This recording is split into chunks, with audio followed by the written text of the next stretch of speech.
میری قبر کے اوپر تم کوئی عرس مت کرنا، میری قبر پر تم آ کر کے سجدے مت کرنا، جو کام یہود و نصارہ نے کیا تھا وہ کام تم میری قبر پہ مت کرنا۔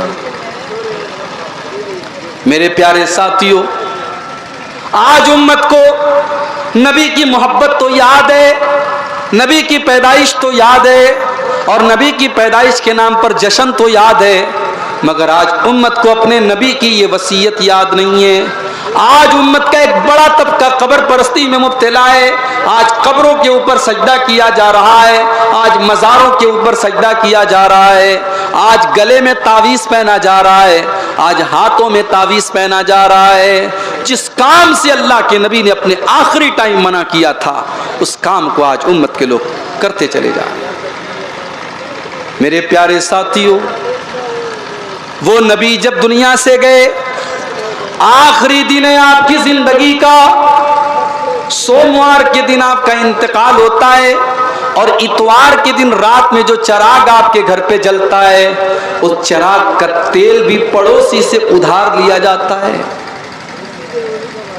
اس نبی نے اپنے لیے کچھ نہیں کیا، کوئی پراپرٹی نہیں بنائی، کوئی مکان نہیں بنایا، کوئی دولت اکٹھا نہیں کی۔ اس نبی نے پوری زندگی کو اللہ کے دین کے لیے لگا دیا۔ اس نبی کی زندگی کا ایک ہی مقصد ہے کہ لوگ اسلام لے آئیں، لوگ ایمان لے آئیں، لوگ توحید پر آ جائیں۔ اللہ نے قرآن میں فرمایا فَلَعَلَّكَ بَاقِعٌ نَفْسَكَ عَلَىٰ آثَارِهِمْ إِن لَّمْ يُؤْمِنُوا بِهَٰذَا الْحَدِيثِ أَسَفًا۔ اے نبی، اگر یہ لوگ ایمان نہیں لاتے تو کیا آپ اپنی جان دے دیں گے؟ آپ اپنی جان کو جوخم میں ڈال دیں گے؟ کیا آپ اپنی جان دے دیں گے؟ آپ لوگوں کے ایمان لانے کی اتنی چنتا کیوں کرتے ہیں؟ میرے پیارے ساتھیوں، نماز کی حالت میں اللہ کے نبی کے گلے میں عقبہ ابن ابی معیط آتا ہے اور چادر ڈال کر کے آپ کا گلا دبانے کی کوشش کرتا ہے۔ ابو بکر صدیق آتے ہیں اور اپنے نبی کی جان بچاتے ہیں اور کہتے ہیں اتقتلون رجلا ان یقول ربی اللہ، کہ او لوگو، کیا تم اللہ کے نبی کو صرف اس لیے قتل کر دینا چاہتے ہو کہ وہ اللہ کو اپنا رب کہتے ہیں، وہ اللہ کو اپنا رب کہتے ہیں، اس اپرادھ میں اور اس جرم میں تم ان کو قتل کر دینا چاہتے ہو؟ وہ لوگوں تم اتنے بڑے ظالم کیوں ہو؟ اللہ کے نبی نماز پڑھ رہے ہیں، ایک ظالم آتا ہے اور آپ کے اوپر اونٹنی کی اوجھڑی لا کے رکھ دیتا ہے، اونٹنی کی گندگی اور اونٹنی کی بچہ دانی لا کے رکھ دیتا ہے۔ اللہ کے نبی سجدے سے سر نہیں اٹھا پا رہے ہیں، اور اللہ کا کوئی بندہ آتا ہے اور جب اس اوجھڑی کو ہٹاتا ہے تب اللہ کے نبی سجدے سے سر اٹھاتے ہیں۔ کتنی تکلیفیں سہی اس نبی نے، اور آج اس نبی کا آخری ٹائم ہے، اس نبی کے انتقال کا ٹائم ہے۔ سوموار کا دن آتا ہے، فجر کی نماز کا ٹائم ہے، اللہ کے پیارے نبی اپنے کمرے کا پردہ ہٹاتے ہیں، سامنے ابو بکر صدیق نماز پڑھا رہے ہیں، صحابہ کرام پیچھے نماز پڑھ رہے ہیں۔ اللہ کے نبی اپنے حجرے کے دروازے سے یہ منظر دیکھتے ہیں، آپ کے چہرے پر مسکراہٹ آ جاتی ہے، آپ ہنسنے لگتے ہیں۔ صحابہ کرام نماز کی حالت میں محسوس کر لیتے ہیں کہ اللہ کے نبی اپنے کمرے کے دروازے پر کھڑے ہیں۔ صحابہ کہتے ہیں ہم کو یہ ڈر ہوا کہ کہیں ہماری نماز نہ خراب ہو جائے اور کہیں ہم نماز کو بیچ میں سے چھوڑ کے نہ بھاگ جائیں۔ اور ابو بکر صدیق رضی اللہ تعالیٰ عنہ بھی پیچھے ہٹنے لگے۔ اللہ کے نبی نے اشارہ کیا کہ اے ابو بکر، تم نماز کو کنٹینیو رکھو، تم نماز کو جاری رکھو، اور آپ نے پردہ گرا دیا اور آپ نے پردے کو دوبارہ اپنی جگہ کر دیا۔ صحابہ کہتے ہیں کہ یہ آخری منظر تھا جو اللہ کے نبی نے اپنے صحابہ کا دیدار کیا تھا۔ نبی خوش ہو گئے، نبی کے چہرے پر مسکراہٹ آ گئی کہ میری امت میرے بعد بھی نماز پڑھ رہی ہے، نماز نہیں چھوٹی ہے، نماز جاری ہے۔ آج امت کو اپنے نبی کو جس چیز کی اتنی فکر تھی، نماز، آج امت کو نماز کی بھی فکر نہیں۔ رات رات بھر تقریریں سننے والے فجر کی نماز میں غائب ہو جاتے ہیں، گاؤں میں جلسہ ہو رہا ہے, جلسے میں ہزاروں کی پبلک ہے, مسجد میں چلے جاؤ تو 8-10 لوگ مشکل سے نماز میں ملتے ہیں. میرے پیارے ساتھیوں, آج تم نبی سے محبت کا دعویٰ کرتے ہو, نبی سے پیار کا دعویٰ کرتے ہو. اس نبی کو تو نماز سے اتنی محبت تھی, اتنی محبت تھی کہ وہ نبی کہا کرتے تھے, جعلت قرۃ عینی فی الصلاۃ, نماز میری آنکھوں کی ٹھنڈک ہے, نماز میرے دل کا سکون ہے. جب اللہ کے نبی ٹینشن میں ہوتے تھے, پریشانی میں ہوتے تھے, حضرت بلال سے کہتے تھے, یا بلال ارحنا بالصلاۃ, اے بلال تم جلدی سے اذان دے دو اور جلدی سے نماز کھڑی ہو جائے تاکہ میرے دل کو سکون مل جائے. میرے نبی کو نماز سے سکون ملا کرتا تھا. اللہ کے نبی جلدی کسی کے اوپر بد دعا نہیں کرتے تھے, مگر جب آپ کی ایک مرتبہ عصر کی نماز قضا ہو گئی, دشمنوں سے لڑائی چل رہی تھی, جنگ خندق کا موقع تھا, اور لڑائی کے دوران آپ کی عصر کی نماز قضا ہو گئی, سورج ڈوب گیا, عصر کی نماز قضا ہو گئی, تو اللہ کے نبی کے منہ سے بد دعا نکل گئی. آپ نے فرمایا, ملأ اللہ بیوتہم وقبورہم نارا, اے اللہ ان کے گھروں کو تو جہنم کی آگ سے بھر دے, ان کی قبروں کو تو جہنم کی آگ سے بھر دے. شغلونا عن الصلاۃ الوسطی, اے اللہ ان کی وجہ سے ہماری عصر کی نماز چھوٹ گئی. اتنی فکر تھی اللہ کے نبی کو نماز. آج ہم نماز نہیں پڑھتے. کیوں صاحب؟ ارے کام بہت ہے, کوئی بزنس کر رہا ہے, کوئی نوکری کر رہا ہے, کوئی جاب کر رہا ہے, کوئی کالج میں جا رہا ہے.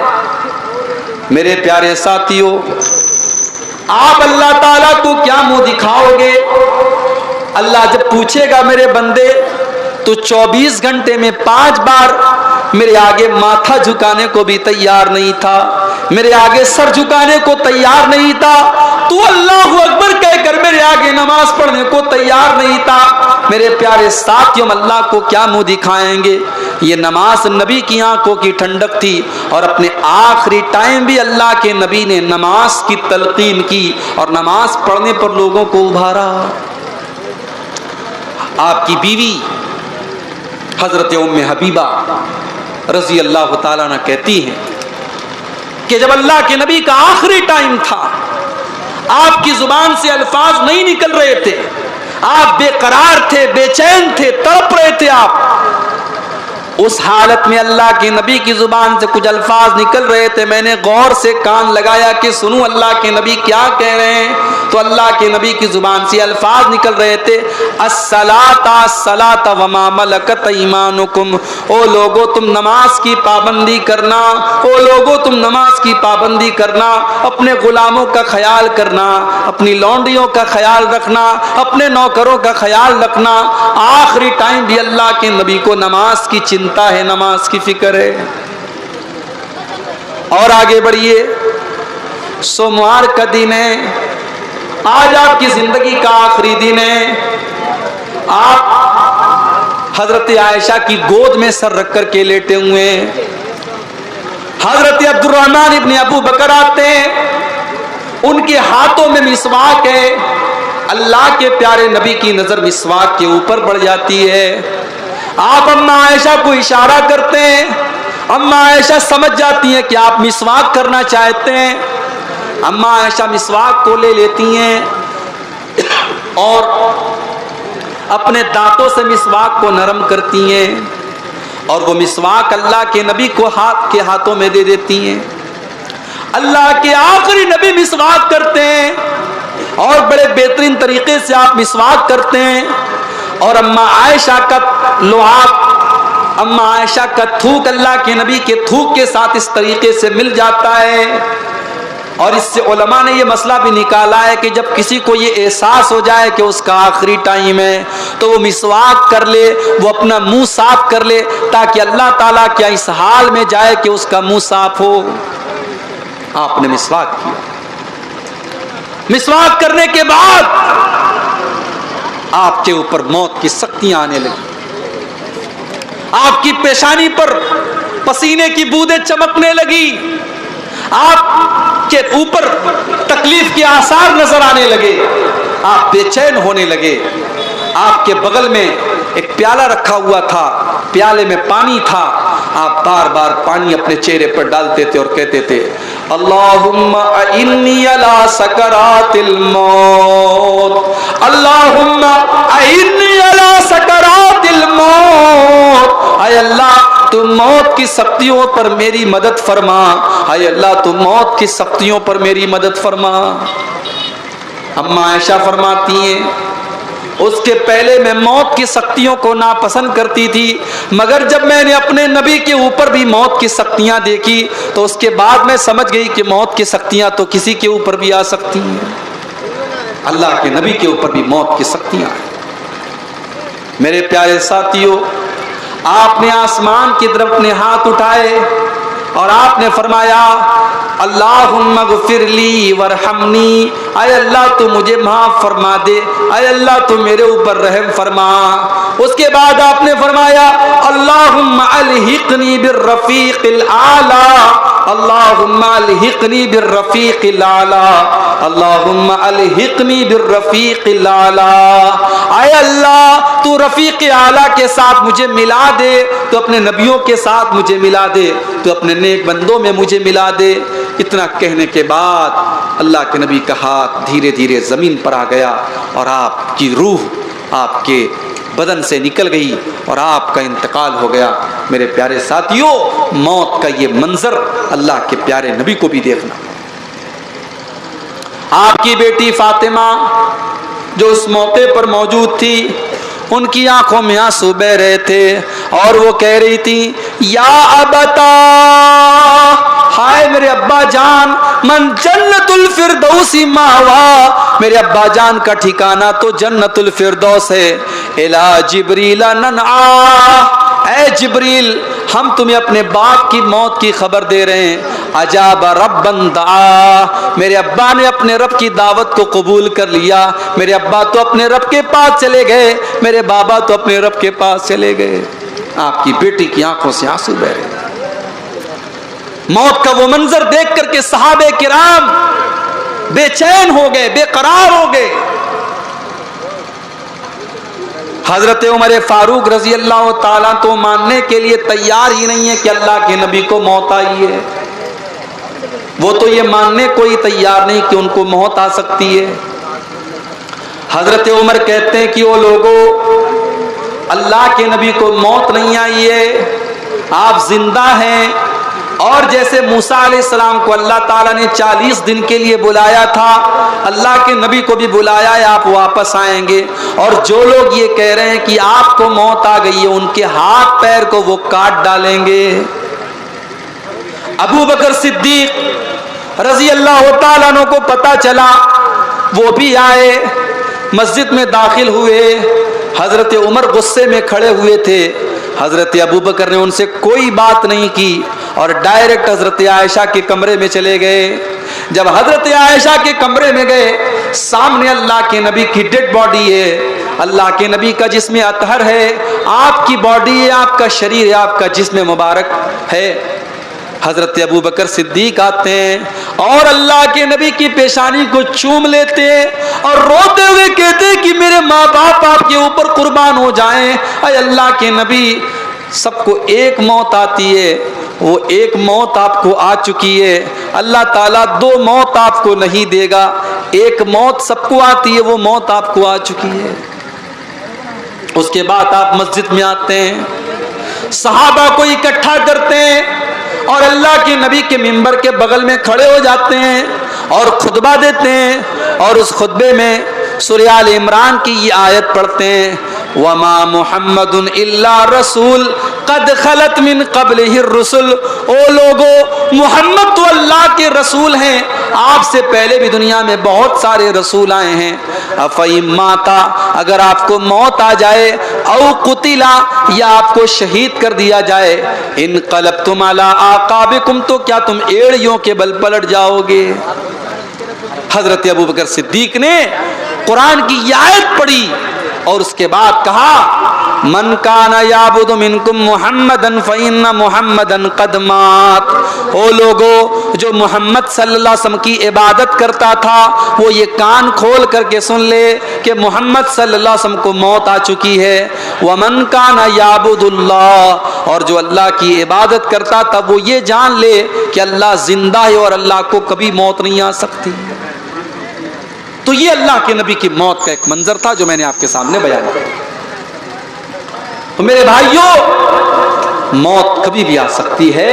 موت کے آنے کے پہلے اللہ کی بارگاہ میں سچی توبہ کر لو, اللہ سے معافی مانگو. اور یہ جتنی مصیبتیں ہمارے اوپر آ رہی ہیں, ہم مارے جا رہے, کاٹے جا رہے ہیں, کئی قرآن جلایا جا رہا ہے, کئی نبی کی توہین ہو رہی ہے, یہ ہمارے برے اعمال کا نتیجہ ہے, یہ ہمارے گناہوں کا نتیجہ ہے. اللہ نے فرمایا ظہر الفساد فی البر والبحر بما کسبت ایدی الناس. زمین کے اندر, خشکی کے اندر, تری کے اندر جہاں پر بھی تم کو بگاڑ نظر آ رہا ہے, وہ لوگوں وہ تمہارے کرتوت کا نتیجہ ہے, وہ تمہارے گناہوں کا نتیجہ ہے. تو یہ گناہوں کا نتیجہ بڑا برا ہوتا ہے میرے. بعض علماء نے لکھا ہے کہ جب میں کوئی گناہ کرتا ہوں تو اس گناہ کا اثر مجھے اپنی بیوی کے اخلاق میں نظر آتا ہے, مجھے اپنی سواری کے اندر نظر آتا ہے. سواری سے جا رہا ہوں, سواری پھسل جاتی ہے اور بیوی کے اخلاق میں کوئی کمی نظر آتی ہے, میں سمجھ جاتا ہوں کہ میں کوئی گناہ کر رہا ہوں. گناہ کا انجام ہمیشہ بھیانک ہوتا ہے میرے بھائی. جب انسان کوئی گناہ کرتا ہے, کوئی پاپ کرتا ہے, اس کی روزی روٹی چھین لی جاتی ہے. اس کے مقدر کی روزی جو اللہ تعالیٰ لکھتا ہے وہ روزی چھین لی جاتی ہے. اللہ کے پیارے نبی فرماتے ہیں ان العبد لیحرم الرزق بذنب یصیبہ. انسان کو جو روزی ملنے والی ہوتی ہے وہ روزی اس سے چھین لی جاتی ہے اس کے گناہ کی وجہ سے. اب آئیے آخری چیز بیان کرتا ہوں کہ گناہوں سے ہم کیسے بچیں. آپ نے گناہ کے بارے میں سن لیا, گناہ کے بھیانک انجام کے بارے میں سن لیا. اب آخری پوائنٹ پر ہم تھوڑی دیر بات کر کے بات ختم کریں گے, کیونکہ اب میں سمجھ رہا ہوں 3 بج چکے ہیں, اب آپ بھی جانے کے موڈ میں ہیں. بس اس کو تھوڑا سا آپ سمجھ لیجئے کہ گناہ سے بچیں گے ہم اور آپ کیسے. آپ نے دیکھا ہوگا بڑے بڑے ایئرپورٹ کے اوپر کیمرے لگے ہوتے ہیں. باغ ڈوگرا ایئرپورٹ پر آپ چلے جائیے, وہاں کیمرے لگے ہوئے ہیں ہر طرف. پٹنہ اسٹیشن پر چلے جائیے کیمرے لگے ہیں, کٹیہار اسٹیشن پہ چلے جائیے کیمرے لگے ہیں. کیمرے کیوں لگتے ہیں میرے بھائی؟ کیمرے اسی لیے لگتے ہیں تاکہ کوئی کرائم نہ ہو, کوئی جرم نہ ہو, کوئی چور چوری کرنے سے ڈرے کسی کیمرہ لگا ہوا ہے, کوئی کسی لڑکی کو چھیڑنے سے ڈرے, کوئی بدماش لڑکا وہ سمجھ جائے کہ کیمرہ لگا ہوا ہے. اگر آپ گناہ سے بچنا چاہتے ہیں, آپ کو یہ معلوم ہونا چاہیے کہ اللہ تبارک و تعالیٰ نے بھی ایک کیمرہ ہمارے اور آپ کے اوپر لگایا ہے, اور یہ کیمرہ ایسا ہے جو 24/7 آن ہے. یہ کیمرہ کبھی بند ہونے والا نہیں ہے, یہ اللہ کا کیمرہ ہے. اللہ کے فرشتے ہر بات کو ریکارڈ کر رہے ہیں. وَإِنَّ عَلَيْكُمْ لَحَافِظِينَ كِرَامًا كَاتِبِينَ يَعْلَمُونَ مَا تَفْعَلُونَ. میرے بندو, ہمارے فرشتے تمہاری ایک ایک حرکت کو نوٹ کر رہے ہیں, ایک ایک عمل کو نوٹ کر رہے ہیں. تم اللہ سے کوئی چیز چھپا نہیں سکتے ہو, سب ریکارڈ ہو رہا ہے. میری ماں بہنوں, جو آپ کی زبان سے جو باتیں نکلتی ہیں, جو غیبت اور چغلی ایک دوسرے کی آپ کرتی ہیں, وہ غیبت اور چغلی بھی ریکارڈ کی جا رہی ہے, وہ بھی نوٹ کی جا رہی ہے. ما یلفظ من قول الا لدیہ رقیب عتید. میرے بندے, تیری زبان سے جو الفاظ نکلتا ہے وہ سارے کے سارے الفاظ ریکارڈ کیے جا رہے ہیں. تو دنیا کے کیمرے سے ہم ڈرتے ہیں, اللہ کے کیمرے سے کیوں نہیں ڈرتے میرے بھائی؟ کل قیامت کے دن اللہ کی بارگاہ میں اللہ کے کیمرے کی ساری ریکارڈنگ ہمارے سامنے رکھ دی جائے گی. ہم نے رات کو 12 بجے کمرہ بند کر کے اپنے باپ سے, اپنی ماں سے, اپنے بھائی سے, سب سے چھپا کر کے ہم نے جو غلط کام کیا تھا وہ بھی ہمارے سامنے رکھ دیا جائے گا. میرے پیارے ساتھیوں, اگر یہ احساس ہمارے دل میں پیدا ہو جائے, یہ بھے ہمارے دل میں پیدا ہو جائے, یہ ڈر پیدا ہو جائے, تو ہم بہت سارے گناہوں سے بچ سکتے ہیں.